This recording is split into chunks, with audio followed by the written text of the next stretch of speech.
क्या महाराष्ट्र में आपकी ऑनलाइन डिलीवरी बंद हो गई है या ओला उबर रैपिडो की बाइक टैक्सी गायब हो गई है? पिछले कुछ दिनों में महाराष्ट्र सरकार द्वारा इन ऐप्स पर की गई कार्रवाई ने लाखों यात्रियों और हजारों डिलीवरी राइडर्स की मुश्किलें बढ़ा दी गई है। आप सबको पता होगा कि समस्या कितनी ज्यादा बढ़ गई है। दरअसल सरकार ने सुरक्षा के नियमों और परमिट्स का हवाला देते हुए गूगल और एप्स को इन बाइक टैक्सी एप्स को हटाने का नोटिस भेजा है। लेकिन सवाल यह उठता है कि इससे जो लाखों राइडर्स अपनी रोजी रोटी कमाना चाहते हैं उनका क्या होगा? पेट्रोल डीजल की महंगाई के बीच उनकी कमाई पहले से ही आधी रही है।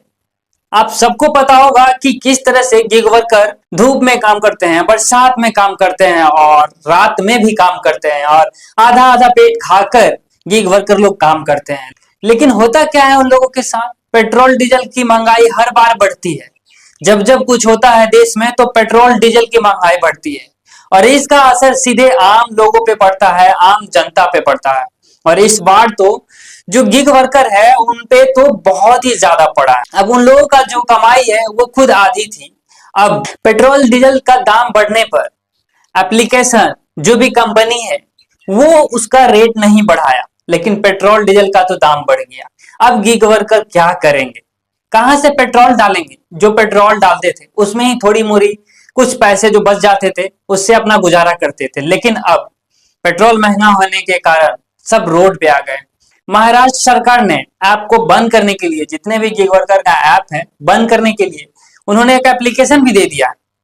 अब बताइए ना कि हर समस्या का समाधान गिग वर्कर ही करता था। आप लोगों को पता है, कुछ भी जरूरत होती थी तो तुरंत ऑर्डर करो और थोड़ी देर में 10 से 15 मिनट में वही गिग वर्कर आपके घर पहुंचता था, दवाई लेके पहुंचता था, खाना लेके पहुंचता था। फिर कहीं जाना होता था तो वही उबर, ओला और बहुत सारे ऐप, रैपिडो, बहुत सारे ऐप जो तुरंत घर पहुंचते थे और तुरंत सेवा देते थे। अब उन लोगों का क्या होगा? अब आप लोगों को सेवा कैसे मिलेगी अगर सरकार इस तरह से करेगी? देखिए ना, महाराष्ट्र में 2 दिन पहले ये एप्लीकेशन डाला गया महाराष्ट्र सरकार की तरफ से कि प्ले स्टोर पे जो एप्लीकेशन है गिग वर्कर का ऑनलाइन का उस सबको बंद किया जाए क्योंकि पेट्रोल डीजल इससे बचेगा। और फिर उन वर्कर का क्या होगा? बस यही सब लेके कल दिल्ली में भी गिग वर्कर ने धरना प्रदर्शन करने का, हड़ताल करने का निर्णय लिया। देखिए ना, दूसरी ओर डिलीवरी पार्टनर लगातार बेहतर रेट के लिए, बेहतर कार्ड के लिए, प्रति किलोमीटर ज्यादा के लिए सोशल सिक्योरिटी बोर्ड की मांग कर रहे हैं। कई बार हड़ताल और प्रदर्शन के जरिए राइडर्स ने अपनी आवाज उठाई ताकि वे 10 मिनट की डिलीवरी के दबाव और शोषण से बच सके। यहां तक कि उनकी डिलीवरी का समय भी बहुत कम होता था। इसे बढ़ाने के लिए कई बार हड़ताल की और कल दिल्ली में गिग वर्कर ने हड़ताल किया। उनकी 5 मांगे थी।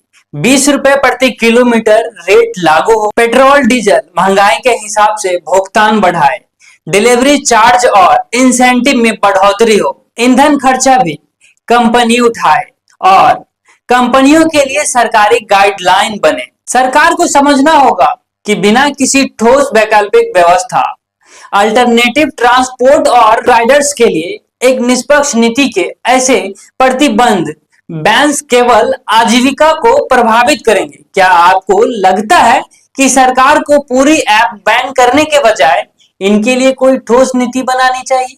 अपनी राय कमेंट बॉक्स में जरूर बताइएगा। और इतना आप लोग ध्यान में जरूर रखिए कि पूरे देश में तकरीबन 1 करोड़ 20 लाख गिग वर्कर है।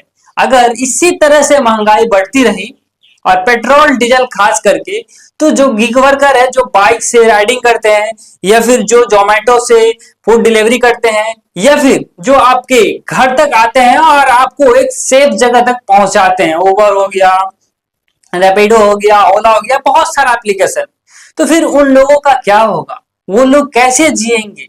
जो कमाएंगे वो उनके पास बचेगा ही नहीं।